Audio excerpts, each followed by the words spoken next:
Coucou tout le monde, j'espère que vous allez bien. On se retrouve aujourd'hui pour la petite présentation du bouquin de la semaine. J'ai pas pu le faire dimanche donc on reporte à aujourd'hui.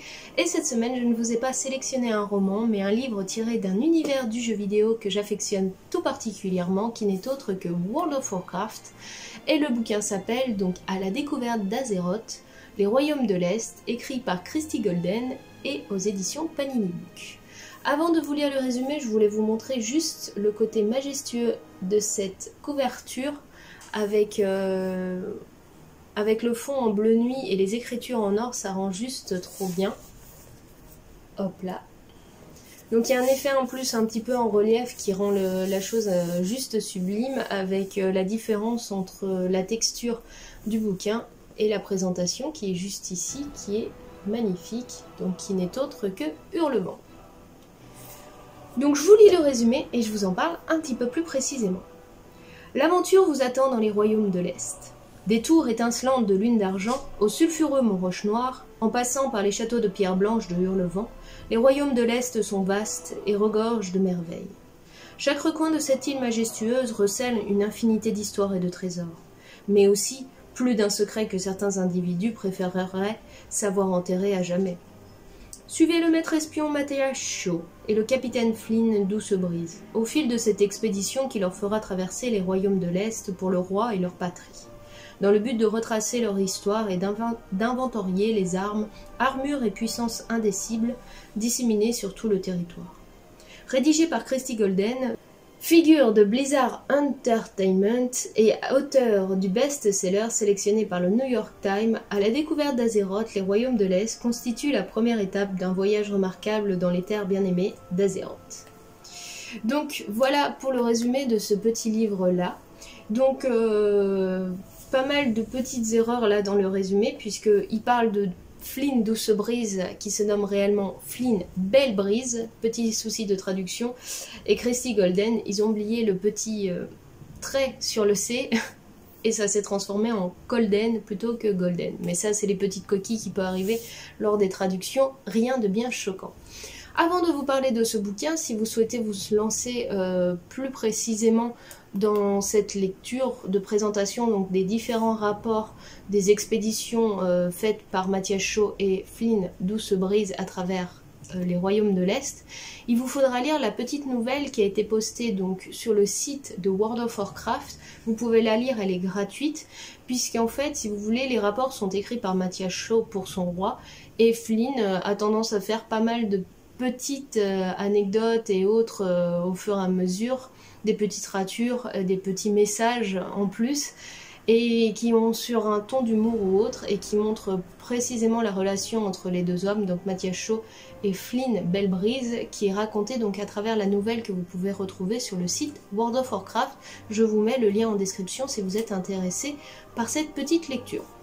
Donc comme je vous l'ai dit, ce n'est pas un roman à proprement parler, c'est plus un résumé. Je vous montre un peu aussi la beauté du bouquin en elle-même, beaucoup d'illustrations, de choses comme ça.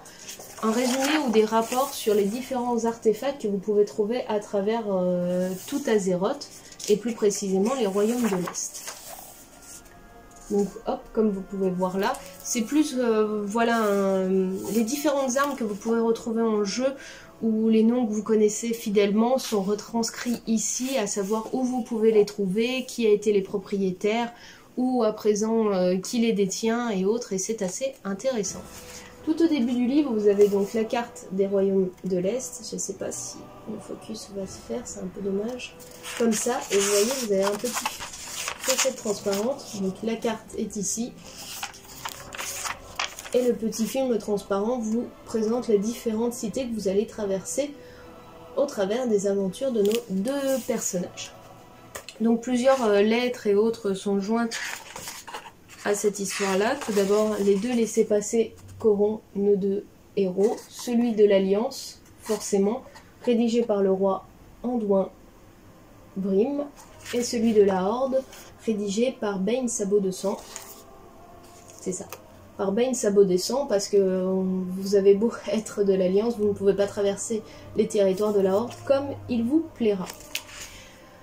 Plusieurs histoires vont être mises en avant, plusieurs artefacts aussi, et surtout ils vont mettre en avant des histoires sur certains artefacts qui n'avaient jusqu'ici pas eu vraiment de fin, ou en tout cas qu'on se demandait un petit peu où ils étaient passés, et le plus important de tous étant celui-ci, qui n'est autre que la couronne du roi Térénas Ménéthil II, qui était le père donc de Arthas Ménéthil, qui est mort assassiné par son fils et dont sa couronne avait disparu au moment de la chute de sa cité. Enfin bref, c'est très intéressant si vous aimez un petit peu le côté énigme, recherche et découverte des différents artefacts, de leur histoire et de leur construction. Vraiment, ce bouquin-là est super intéressant. Vous avez vraiment toutes les histoires qui se sont déroulées dans le royaume de l'Est depuis la création de World of Warcraft et toute la transformation qui a lieu, puisque il est régulièrement mis des petites notes de Mathias Shaw à la fin des différents lieux qu'il présente en disant bah depuis ce temps-ci telle chose s'est passée, telle autre chose, etc. La seule petite différence, c'est que ça ne prend pas en compte donc la dernière extension, c'est-à-dire Shadowland. Mais par contre, tout ce que vous cherchez avant, toutes les informations que vous avez, elles sont présentes ici depuis donc la première arrivée de World of Warcraft, même de Warcraft 3, des jeux qui étaient sortis avant et autres, jusqu'à l'avant-dernière extension, c'est-à-dire Battle for Azeroth. Donc voilà, hein, beaucoup d'illustrations. Déjà, toutes les pages sont présentées comme ça, avec le numéro des pages souvent en haut ou en bas, qui est présente ici, ce qui est assez marrant, je trouve. Des illustrations et des présentations des différents lieux d'Azeroth qui sont les plus connus, et des différentes créatures que vous croiserez tout au long de vos aventures.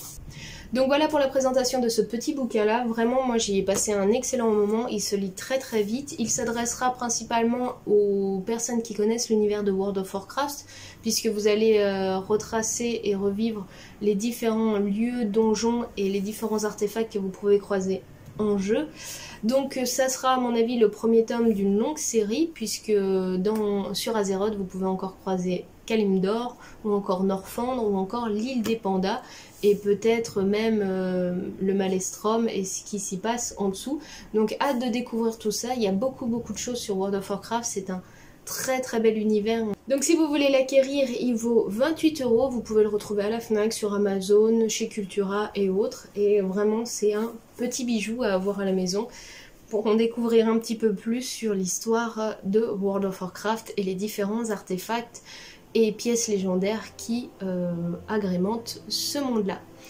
Voilà pour le bouquin de la semaine, j'espère qu'il vous aura plu. Si c'est le cas, n'hésitez pas à mettre un petit pouce bleu. Nous on se retrouve très bientôt pour d'autres vidéos. En attendant, je vous souhaite une très bonne semaine et je vous fais tout plein de bisous. Ciao, bye bye!